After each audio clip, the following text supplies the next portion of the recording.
everybody, it's me, Ali Vasquez. I am here from my new home office. Obviously it isn't decorated yet, but this will give us some, valuable space to talk about some of the things that are going on in the housing market right now and how to price a home during COVID. So the perceived threat of COVID is kind of gone right now. Now, whether you believe that, whether you subscribe to that, we're not here to discuss science. We're not here to discuss those things. We're here to discuss pricing your home, okay? So while the perceived threat of COVID is gone, there's also a lot of things to be said for the perceived value of your home. There are two strategies when pricing a home, okay? You can do things the normal way, or you can do things the slightly riskier way.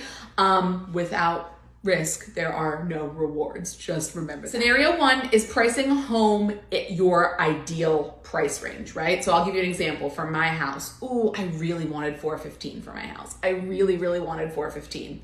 I went back and forth between pricing it. How do I price it? How do I price it? I really wanted $415.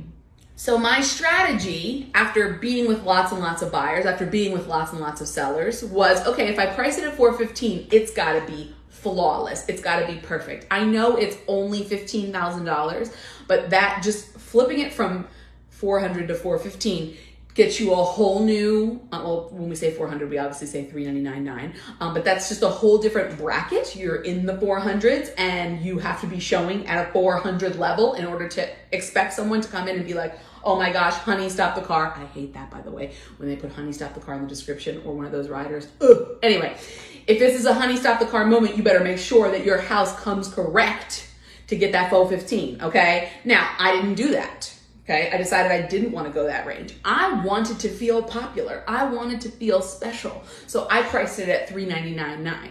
Why? Because I had 26 showings in 48 hours, and I ended up selling it for $417, because putting it in that slightly lower range where people were all of a sudden like, oh my gosh, this is a hot commodity. I got to crank it all the way up.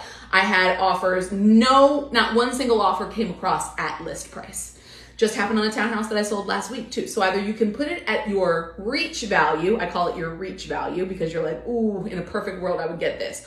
Or you can put it a little bit lower and hope that there's enough competition that it goes up. Obviously, I'm a realtor. I priced mine in the more high risk area, but it wasn't high risk. It paid off very nicely for me. Let's talk about what happens if your reach value is a little too high, okay? Here I have a great graphic.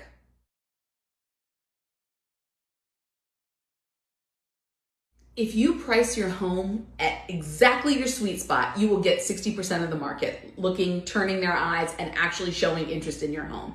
If you even go 10 to 15% up, you are completely isolating out an extra 30 to 50% of the market is all of a sudden saying, I don't need that. That doesn't look good to me. So by me underpricing my home, I got more eyes on it. I got more showings on it, and therefore I got more people who saw it as a prize to be won, and therefore they came correct and upped the value.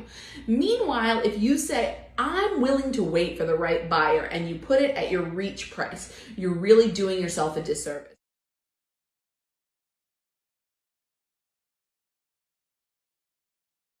But this market is hot and we want people to think that your house is too. So we definitely want to price it on the conservative side, because putting it on the side of we'll just see what happens or I don't need to sell gets you with no sale. So for pricing my house, I decided that I was going to use a little bit of expertise from my teaching career. If I went to all of my students and I was like, oh my gosh, guys, look, I got you all personalized pencils. They'd be like, ugh, this lady, I hate her. Why is she doing this for us? Meanwhile, if I say, these are my personalized pencils and nobody else can have them, and only if you're in this very exclusive club can you have these pencils, all of a sudden everybody wants them. So you have to create that situation where everybody wants something that they think they can't have, as opposed to being like, oh, okay, I'm gonna put it up high and then we'll just see who comes out of the woodwork and absolutely needs it. There's not gonna be anybody that comes forward because they're like, I don't need it for that price. But if you price it lower, or if you price it definitely at market value, you have a much better chance of getting a price that you are definitely gonna like. And honestly, if I'm serving you,